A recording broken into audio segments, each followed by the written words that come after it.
the foundations. You see, the real things in the world cannot be complicated, ladies and gentlemen. You're going to create yourself. You're going to have to also get what? The ability to control the consequences of your own actions. And no matter how well educated you are, if that education does not lead to the end point of getting control of the consequences of our own behavior, it means ultimately then, no matter how well educated we are not going to be able to create ourselves as African people. Thank you very much. We as an African people have to build a nation, and we have to build institutions that I've indicated earlier that will protect our interests. It is also very necessary that we build an economy and build an economic system and network as people. It's not enough that you get jobs in these places. It's not enough that, as I've indicated earlier, that you be accepted through affirmative action programs or other programs, because ultimately that still leaves the economy in the hands of another people. Remember what I said as I ended. The inability to determine the consequences of your behavior ultimately means the inability to become self-creating and self-controlling. And if we are to become self-controlling, then we'll have to move ourselves, we have to get out from under the economic, military, and cultural dominance of Europeans. So we must gear our education toward that.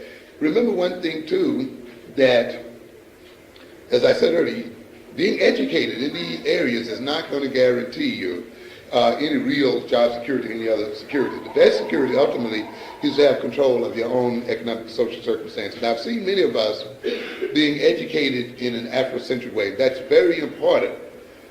However, do not forget that we need an economic system, because even if you educate your children very, very well, and you have no economy in which to hire them and use them to do research for you, then in a sense it's not going to do any good. You just have a bunch of frustrated Afrocentric people working for IBM.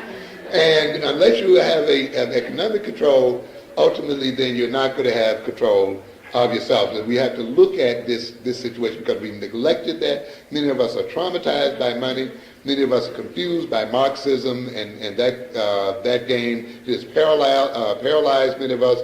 We read about socialism. We've been traumatized by capitalism, which means, of course, we are caught in between and we don't quite know which way to go. The idea is you must come to terms with money, you must come to terms with economics, and recognize one thing I put forth under other circumstances.